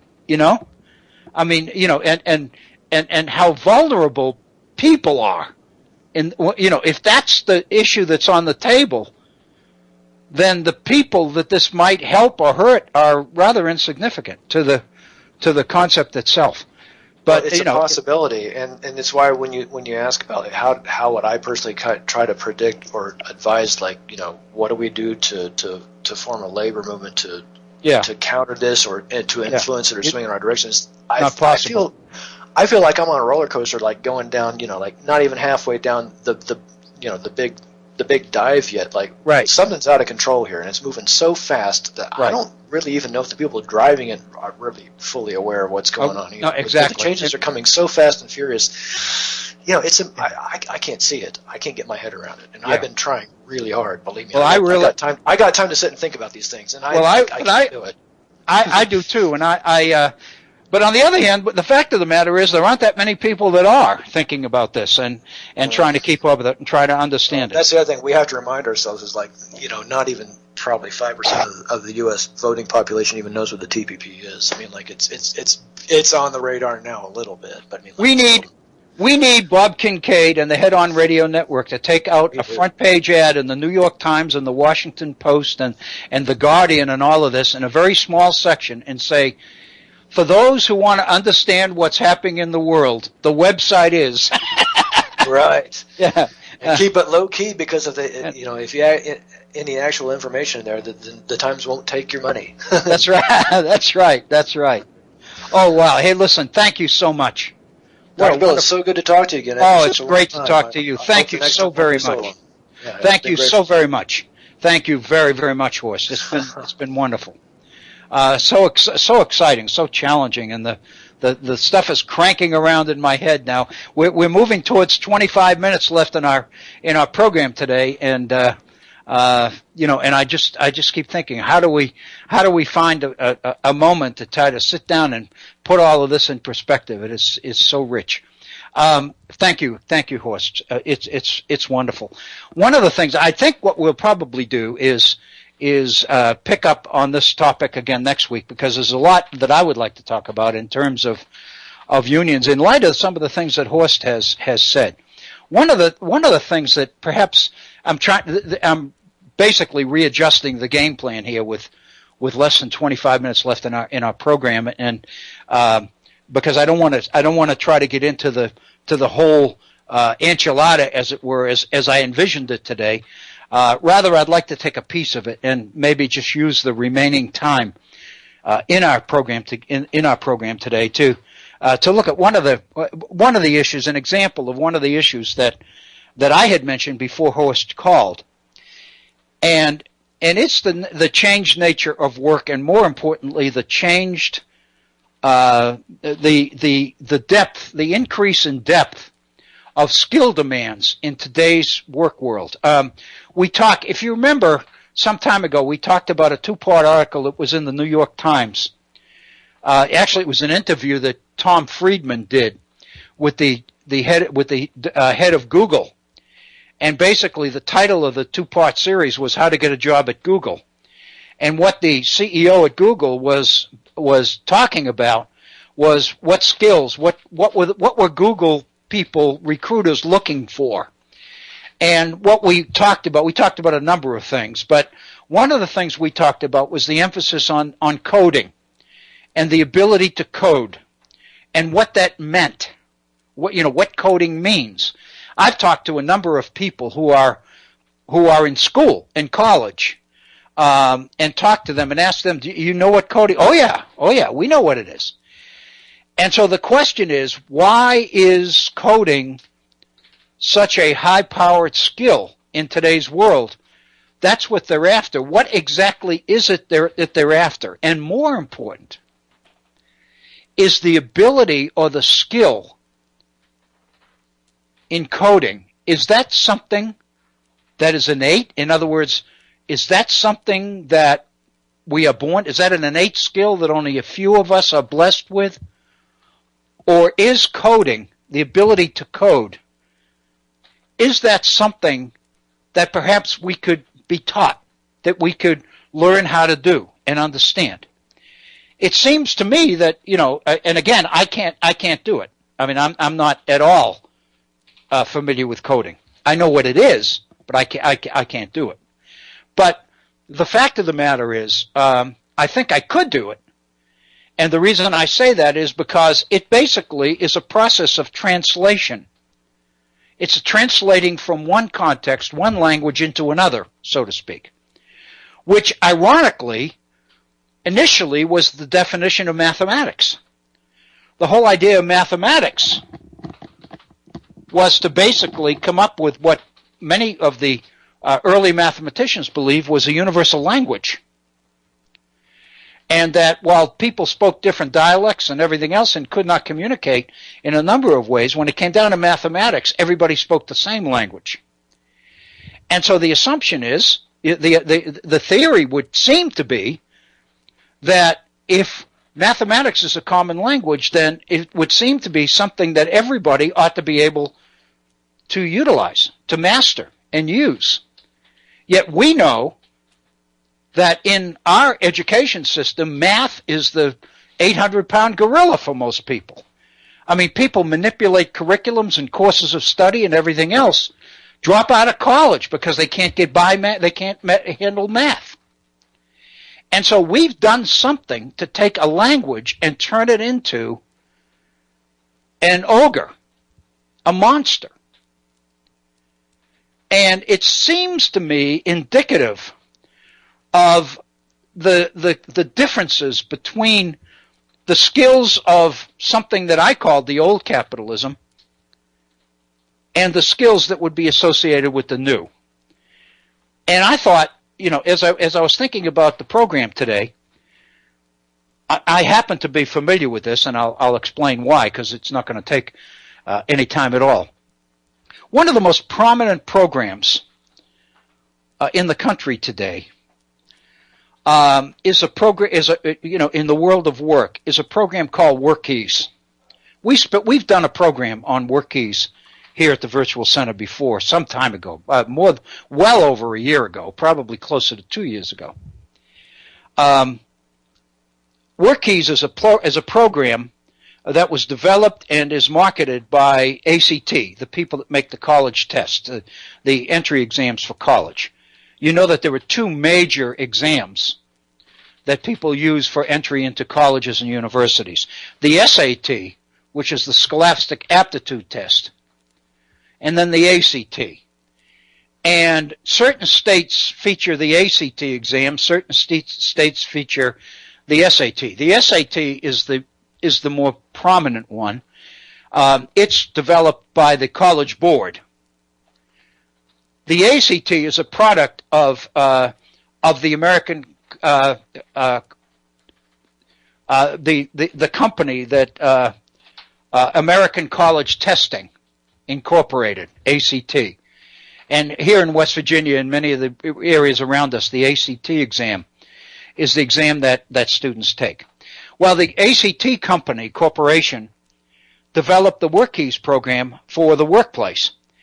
And I think that's telling in itself. The implication is that the ACT tests the potential for success in college for certain groups of high schools, for a certain element of high school students. And then for the rest of them, there's WorkKeys, which are the workplace skills that are necessary to be successful in the workplace.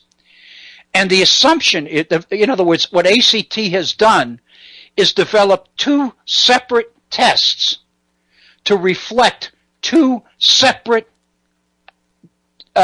destinations for two different groups of people, the sharp ones and the not so sharp ones. That's the implication. Well, I began, when I first was introduced to WorkKeys, which was in the early 90s, it dawned on me because, again, I was thinking in this idea of finding ways to bring the world of education and the world of training together. It seemed to me that the upper levels of the skills in WorkKeys were really the entry levels of skills necessary for success in college.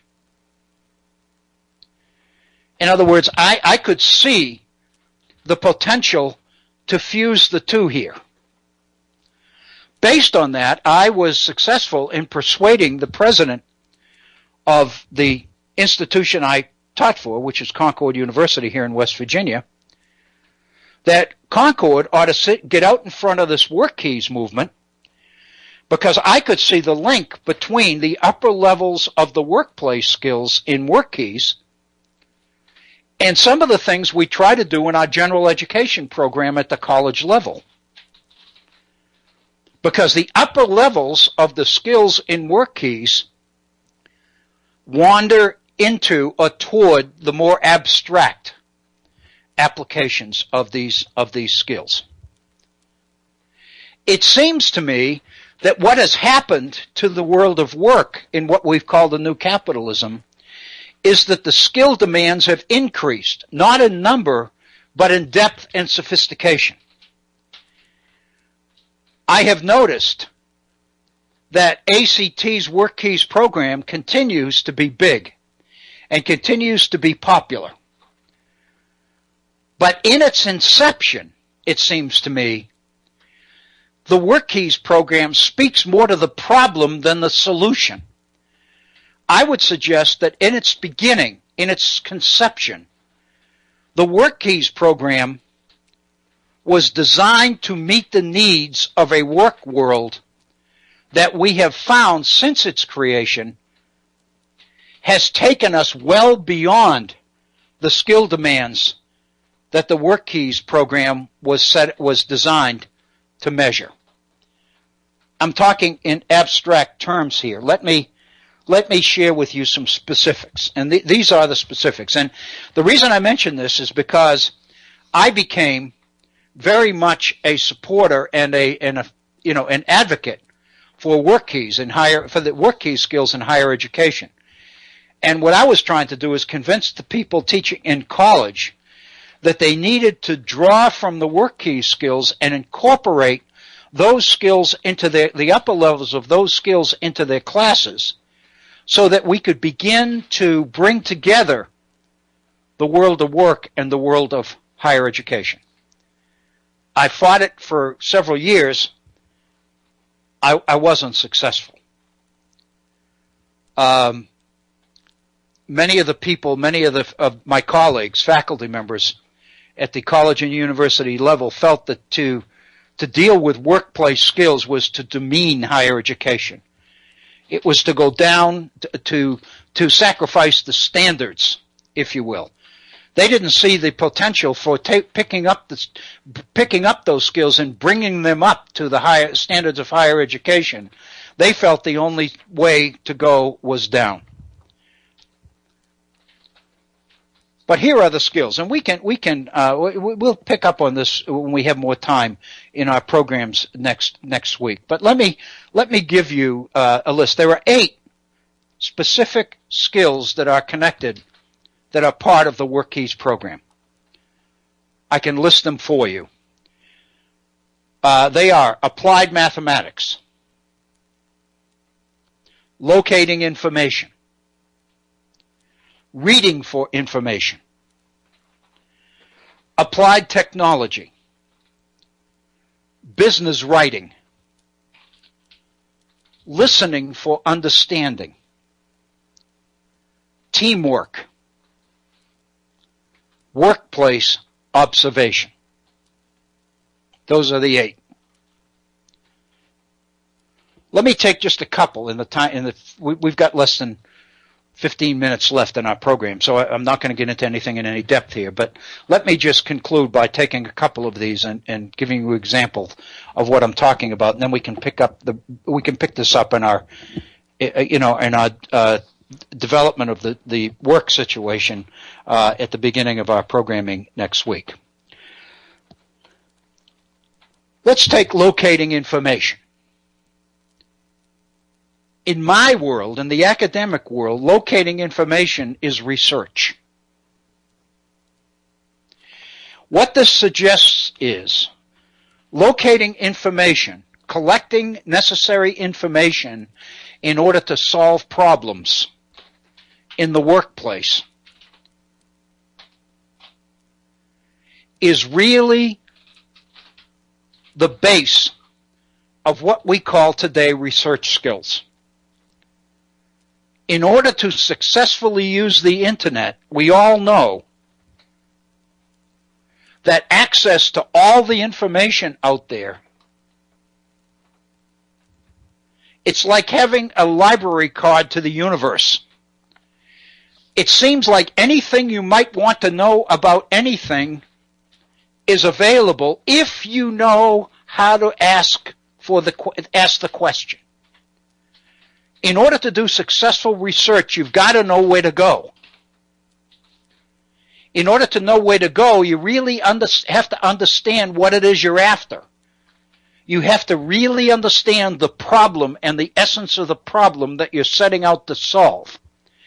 And once you understand that, that's going to take you to the right place in the universal library of the world, as it were, in order to collect the information necessary to solve the problem. At its basic level, then, what WorkKeys is focusing on here is the ability of an employee to see a problem on the job, a problem, and know where to go in order to find the resources necessary to fix it. Employers have told ACT, have told the people who develop WorkKeys, that this is an important skill in employees for them. They want employees who are able to solve problems, not those that just turn around and say, this isn't working right, somebody has to fix it, who do I call? They want people who can solve problems on the fly.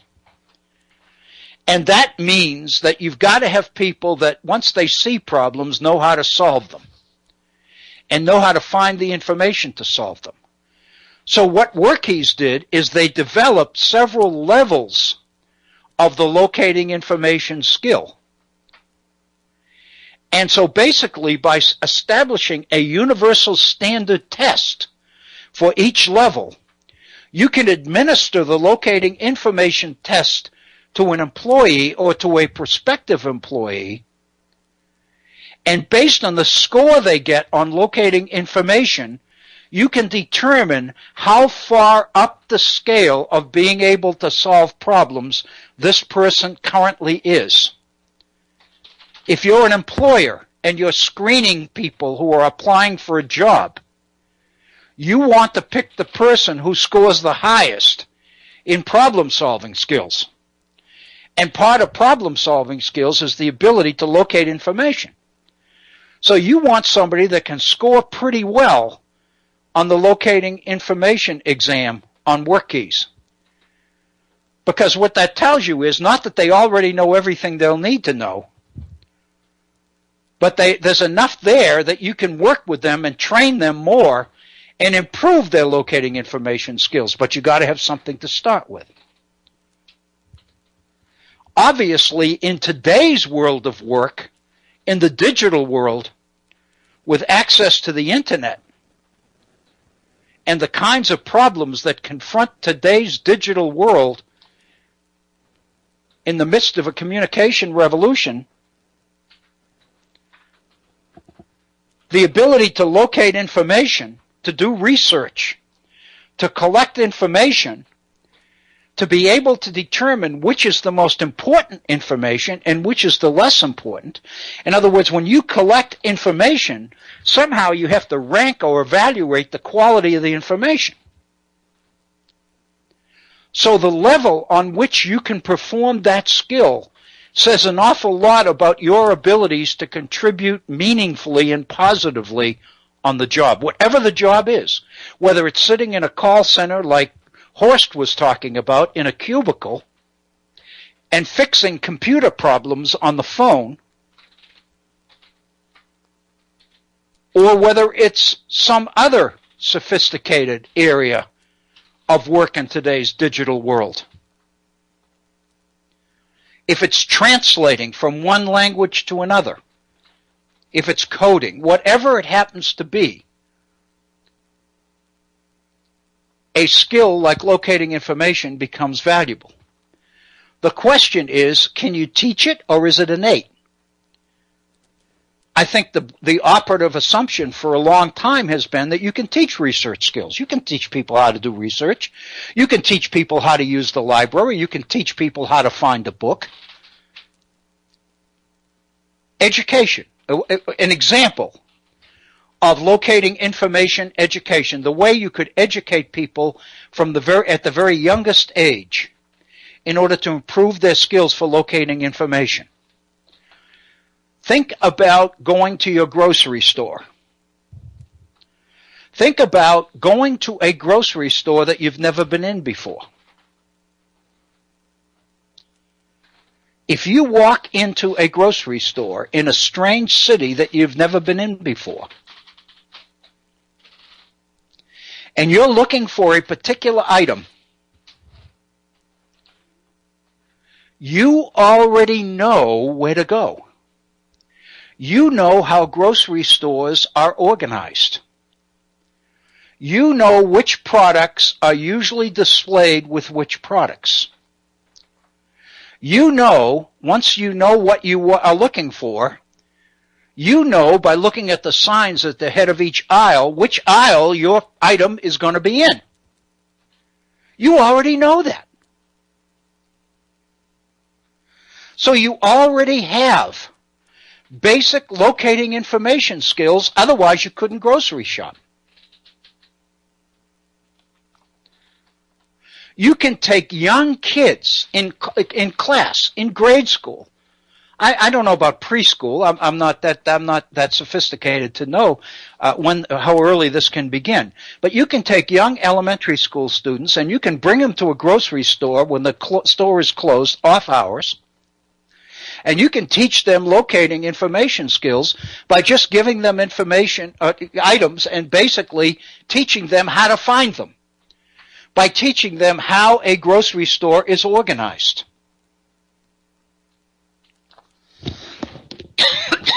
How are the decisions made as to which items get advertised in the aisle, which items have aisle displays? How do you get those?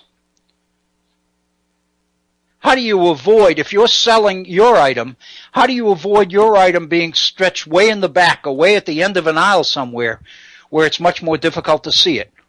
Or think about the organization of a shopping mall. Which stores have the premium space and which stores are located at the end of the side sections down at the end where chances are there's not enough traffic that goes down there in order to allow the business to have a chance of making it. In other words, you may want to be in a particular mall, but where you are in that mall is critical to your success. You may want to have your product demonstrated or advertised or offered in a grocery store, but where your product is stored in that grocery store is critical. Already we know an awful lot about locating information. We know we can teach it because we can bring young people into the grocery store and teach them how to shop. We all do that. What we have to do is identify that as a skill and make young people aware of how important that skill is and show them how that same skill can escalate into bigger and more complex problem solving and why it's important to become proficient at honing that skill, at developing that skill, at making that skill so sophisticated in your application of it that you become valuable. That's just one example of how you make the transition from training to education.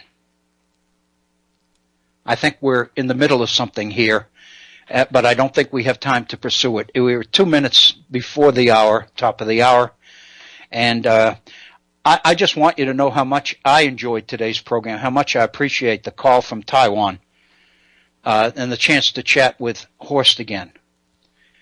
Please let me emphasize, if you take anything away from today's program, spend some time reflecting on Horst's point about the Trans-Pacific Partnership Agreement and the extent to which it may be the beginning of the end for the nation state, and how this idea of globalism and world trade and international capitalism may be part of the movement away from the idea of the nation state and the ability of the nation state to control international corporations. The benefits of that and the negatives of that. It seems to me included in that is how one feels about the United Nations, because much of the angst about the United Nations, pro and con, is based on those same kinds of consideration. It is 59 minutes after the hour, and we're at the end of our program. We're at the end of our broadcasting week here at the Virtual Center. Again, I want to thank Horst so much for his call. as important, I want to thank you, those folks, those of you who listened or will listen on the podcast. I hope you find today's program informative and worth your time. Thank you so very, very much. Please be safe. Have a wonderful evening, a wonderful rest of the week and weekend, and we'll be back together on Monday, Memorial Day. This is Bill O'Brien. Thank you so very much for listening. Good day.